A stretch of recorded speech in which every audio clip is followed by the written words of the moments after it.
All right, so this one we're going to look at finding the probability of stuff using a sampling distribution. So this one is similar to the one we did in class about the vegans and the vegans coming to dinner and all that. So I try to make up another example, so it's not exactly the one in the review. I know we would hate to have to use one that's exactly like the ones in the review. So here's what I came up with: is that I said that 7% of students at Valencia are allergic to peanuts. Okay. Now there's going to be 400 students. Well, first off, we just know that 7% of all the students are allergic to peanuts. The administration building gave us a printout, and they said 7% of all the students that go to Osceola campus are allergic to peanuts. Now, 400 of those students, 400 students from the campus, are going to be coming to this awards banquet. We don't know exactly which ones they are, but we know there's 400 that are coming.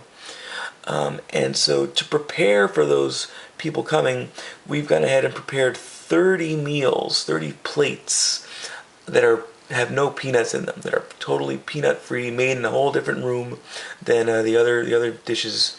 So people that walk in that can't eat peanuts, there's 30 plates waiting for them. Right? So what are the chances that we don't have enough plates? So what are the chances that we made 30 plates to prepare for the 7% of the 400 that are showing up, but we still didn't have enough? So in other words, that more than 30 show up. So more than 30.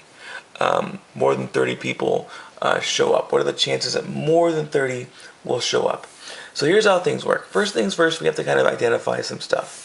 We need to figure out what the P is, what the P hat is, and what the standard error is. We need those three things. Okay. First off, well, let's just take a look at what we're going to be doing here in general. Here's our curve, our sampling distribution curve, our normal curve here. It's going to be centered at the P. Right? And then we're going to draw a line at the P hat. Now, it looks like 7% of 400 is going to be a little less than 30. So what ends up happening is P hat is somewhere over here. This is where P hat is, give or take, right around there somewhere. All right, and we're looking for the chances that more than 30 people are going to show up. So more than 30. So in our sample, more than that much are going to show up. Let's plug some numbers in here. Maybe it'll make a little more sense. Our P is going to be our 7%. So 0.07.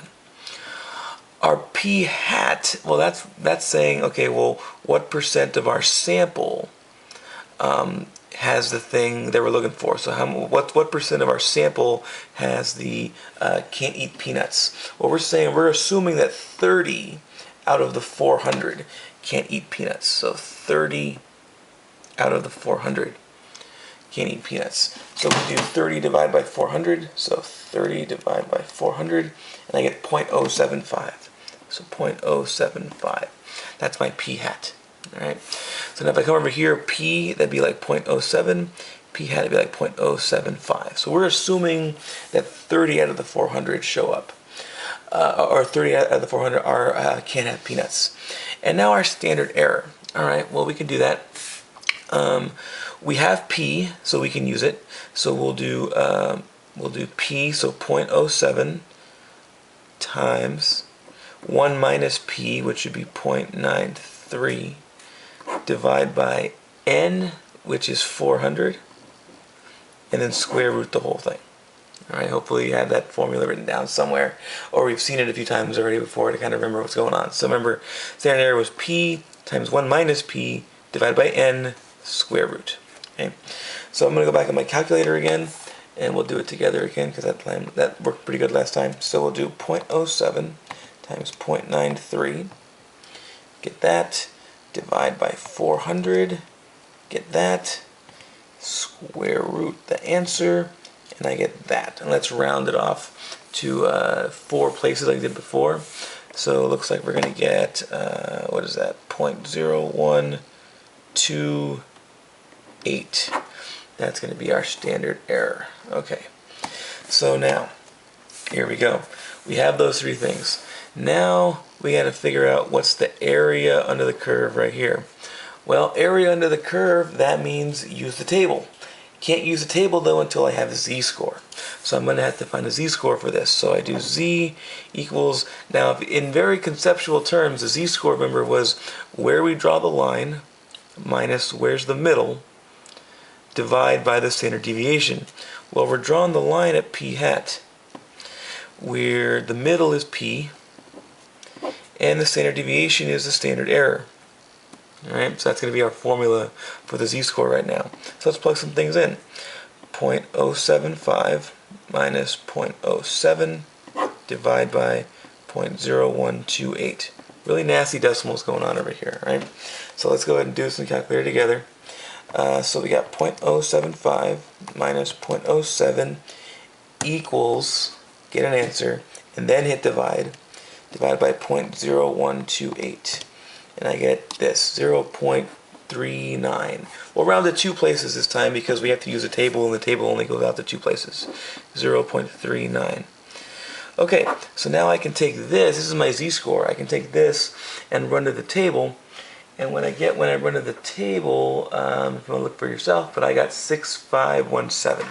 So I ran to the table, and I got 0.6517. Remember, that's the area to the left of the curve. So that means that the area here is 0.6517. The area here would be 1 minus 0.6517, or 0.3483. So 0.3483, or 34.83%. Alright, so what this tells me is that if it was a fact that we knew 7% of all the students were allergic to peanuts, 400 were showing up, and we made 30 plates to prepare for them, which is actually more than 7%. It was 0.075, 7.5%. So we made 7.5% of our plates peanut free. But even though we did that, there is still a 34.83% chance that we will not have enough plates, that more than 30 people who need to have peanut-free food are going to show up. And that's how that works. All right, and then we can use that information. We might decide, oh, let's make a few more just to kind of be a little bit safer, be a little bit more sure of ourselves.